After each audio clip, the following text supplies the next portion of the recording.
21주 53은 마지막 시간인 것 같은데요. 교회에 대해서 다시 한번 우리 한번 읽어보죠. 53은 거룩한 보편적 교회에 관하여 당신은 무엇을 믿습니까?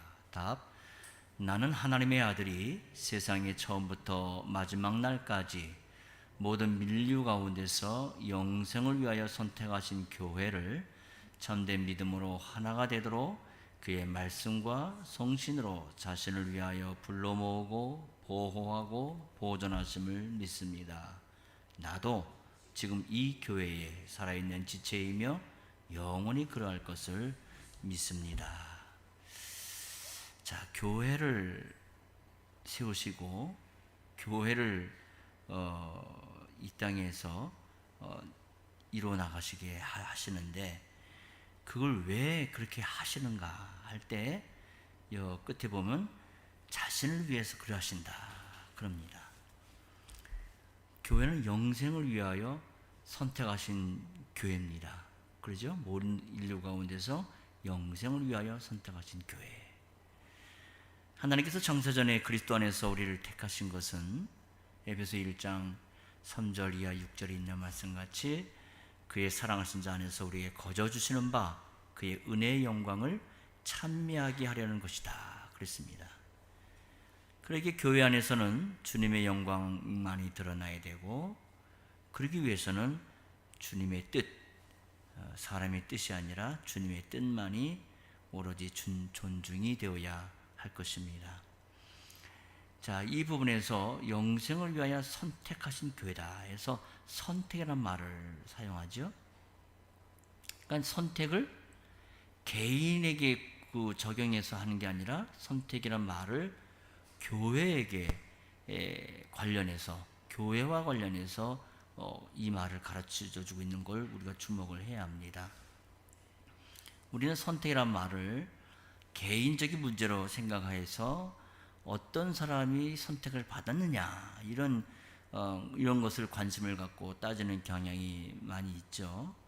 그러나 그것은 결국 좋지 않는 태도고, 그건 결국 대답이 없는 문제입니다.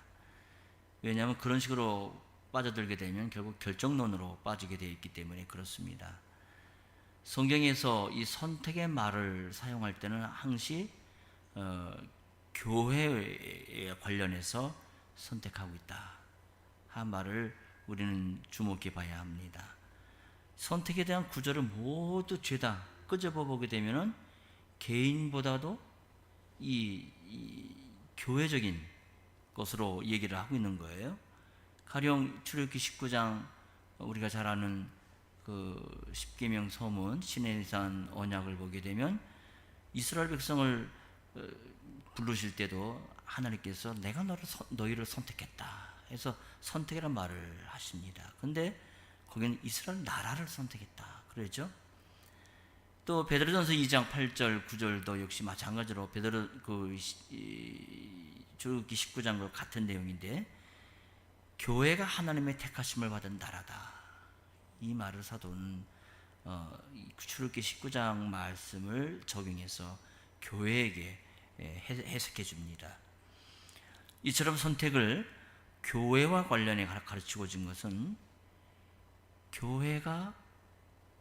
교회의 기초는 사람에 있는 게 아니라 하나님께 있다, 이걸 상기시켜 주고 있어요. 그러니까 교회에서는 당연히 하나님의 말씀, 하나님의 뜻, 하나님의 음성만이 주도적으로 이루어져야 되고, 결국 교회가 이루어지는 것은 사람의 뜻이 아니라 하나님께 있다 하는 걸 상기시킵니다. 하나님께서 선택하신 이 같은 교회는 결국 하나님의 영광을 위하여 부르신 모임입니다. 여기 그랬죠? 영광을 위하여 선택하신 교회, 하나님의 영광을 위해 부르신 모임이에요. 이 부분은 출애굽기 19장 5절 6절에도 똑같이 이 부분을 얘기하죠.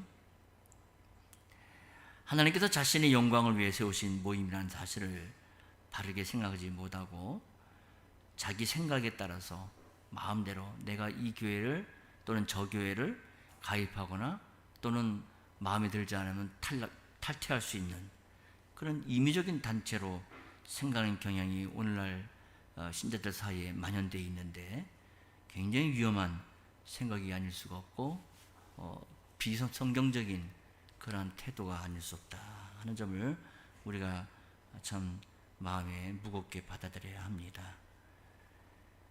주님께서는 이 성신과 말씀을 쓰셔서 교회를 여기 보니까 불러 모으시고 보호하시고 보존하심을 믿습니다. 그랬어요. 그러니까 교회를 불러 모으시고 보호하시고 보존하신다. 근데 그 방도는 성신과 말씀을 사용하셔서 그렇게 하신다. 그랬어요. 여기서 말씀을 쓰셔서 불러 모으시는 교회라는 것은 구체적인 지역 교회입니다. 로컬 처치예요. 우리 같은 세종에 있는 교회, 또 광양에 있는 교회, 의정부에 있는 교회, 이런 지역 교회입니다.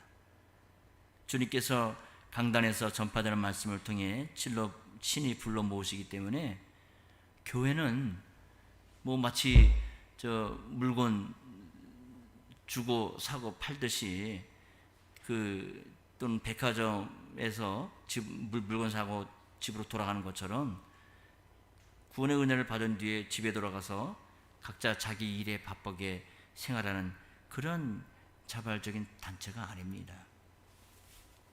교회는 그리스도의 피로 사서 모으신 주님의 기관입니다.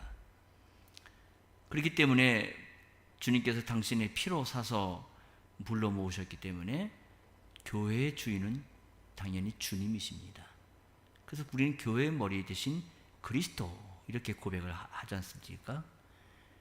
거기에 우리가 참여하고 또 교회에 살아있는 지체라는 점에서 우리가 보통 우리 교회 이렇게 말도 할 수 있겠지만 엄연히 말하면 주님의 교회 이렇게 우리는 말하게 됩니다.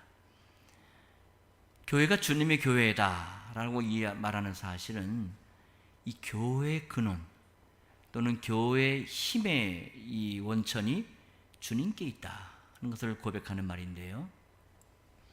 교회에 분명 교회마다 각자 직분자들이 다 있겠죠. 목사, 장로, 집사 다 있을 텐데 이 직분자들은 결국 주님의 심부름꾼들이에요. 그래서 주님의 종 그렇게 말하잖아요. 교회의 모든 힘은 주님에게서 나오는 겁니다. 목사에게서 나오거나 장로에게서 나오는 게 아니라 오로지 주님에게서 나옵니다. 따라서 교회의 정회원된 회원들은 이런 정당한 각성을 가지고 교회에서 봉사하는 것이 필요하지만 그러한 봉사를 받으셔서 교회를 유효하게 사용하시는 분은 주님이십니다.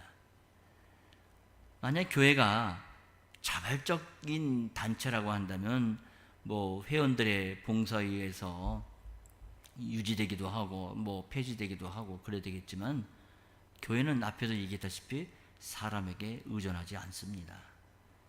우리는 성신으로 자신을 드리면서 또 회원으로서의 자기 의무를 다해야 되는 것이고 그렇게 되면 하늘의 주님께서 그걸 받으셔서 지금 단계에 필요한 우리 교회 안에 필요한 그런 일들을 해나가고 계시는 거예요.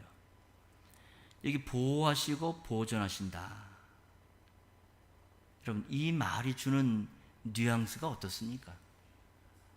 보호하시고 보존하신다.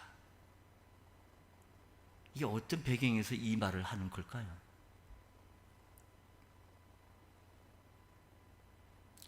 어려움이 있으니까 보호한다는 말도 하고 그죠? 그만큼 힘든 일이 있으니까 보존한다는 말도 하고 있는 거예요. 교회에 이 세상에서 교회를 이뤄가는 데 있어서 그만큼 많은 상당한 어려움이 있다는 걸 이 짧은 표현 안에서 암시해주고 있는 겁니다. 교회는 늘 크고 작은 일이 빈번해요. 하나님의 말씀을 전하는 사역자가 사자의 입에 빠지는 경우도 있지만 하나님께서 건져내십니다. 따라서 말씀이 전파되는 지역교회 회원으로서 자기 의무를 성도의 의무, 신자의 의무, 교회 그 지역교회 회원으로서의 의무를 다할 때는 각자마다 어려움이 있고 교회적으로도 어려움도 있고 그렇습니다. 그렇지만 하나님께서 영생으로 예정하셨기 때문에 우리는 그 목적에 분명 이뤄갈 수가 있는 겁니다. 자, 우리 마지막 고백입니다. 나도 지금 이 교회에 살아있는 지체이며 영원히 그러할 것을 믿습니다. 이건 신자의 실존적 고백인데요. 이 53월의 이 고백은 좀 더 첫 번째 고백을, 앞에 했던 고백을 좀 더 개인적인 말로 표현한 것으로 이렇게 볼 수가 있겠는데, 첫 번째 문장이 불러 모으시고 보존하시면 믿습니다. 여기까지 이 문장이 하나의 신학적인 진술이라고 한다면, 나도 하면서 믿습니다 라고 하는 이 두 번째 문장은 실존적으로 외치는 그런 고백입니다. 지금 이 교회에 대한 영광스러운 모습을 보면서 자기 자신을 그 안에 집어넣고 함께 고백하는 거예요.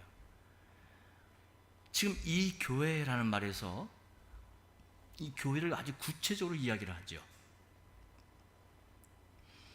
그리고 고백한다, 믿습니다 라고 이렇게 표현함으로 교회 회원이 되는 것도 자기의 행위에 의해 되는 게 아니라 믿음에 의해서 된다는 것을 이런 데서 우리에게 가르쳐주고 있다, 이렇게 볼 수 있겠습니다.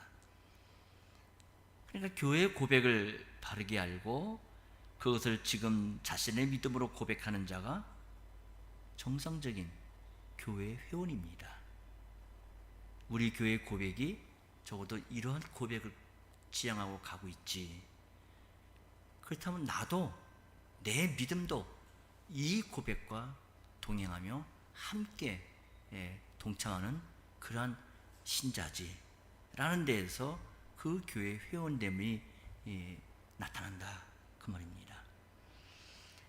여기 이 교회 살아있는 지체다 그랬습니다.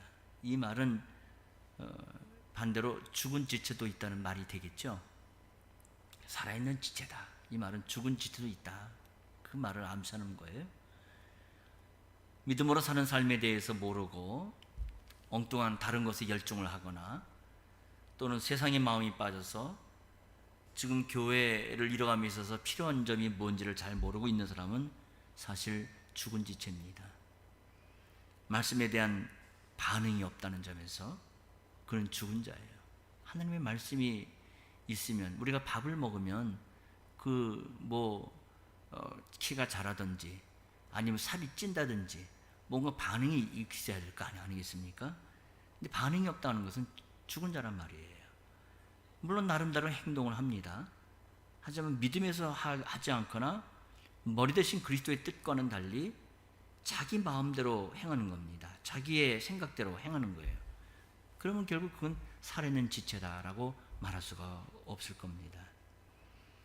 교회는 추상적인 존재나 단체가 아닙니다. 그러니까 보통 교회 그러면 십자가 붙여놓고 뾰족한 종타 딸린 건물, 또는 예배당 안에 들어오면은 이렇게 강대상에 좀 화려하고 또 이렇게 의자도 있고 그런 모임을 우리는 교회 이렇게 말하기도 하는데, 사실 그건 교회가 아니에요. 그건 예배처소 또는 예배당, 그렇게 말해야 옳지요.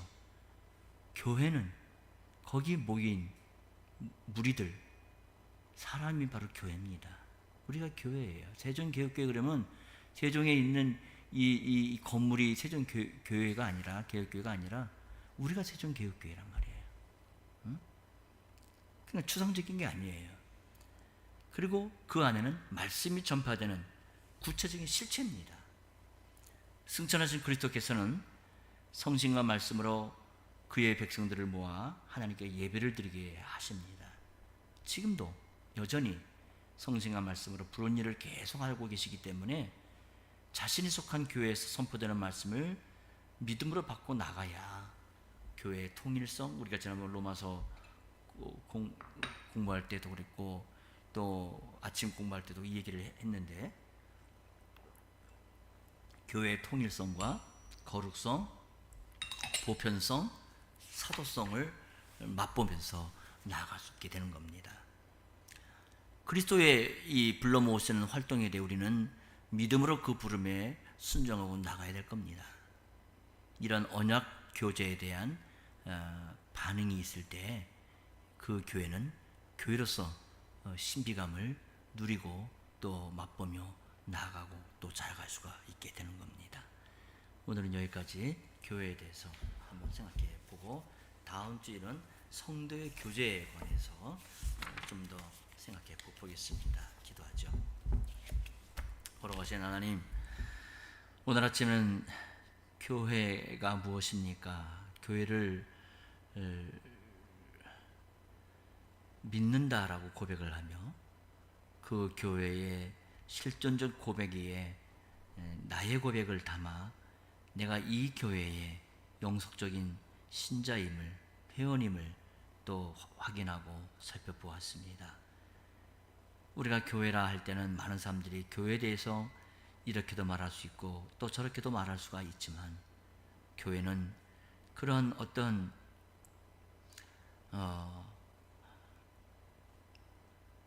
의미가 없는 또 실체가 없는 단체가 아니라 바로 하나님께서 그리스도를 머리로 그분의 백성들을 모으시고 말씀과 성신으로 또 살려나가시는 살아있는 지체라는 사실을 오늘 요리문답 공부를 통해 알게 하시면서, 나도 이 교회에 속하여 영원히 이 교회에 함께 할 것을 믿습니다라고 고백하게 하십니다.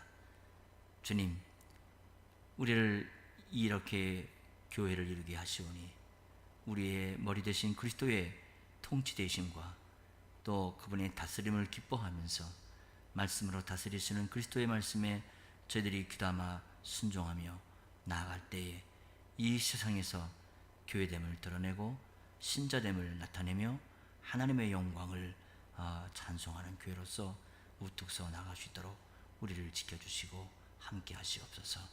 우리의 찬송을 통한 예배가 주님께 드려질 때에도 저희와 함께 하시기를 바라며 예수 이름으로 기도합니다. 아멘.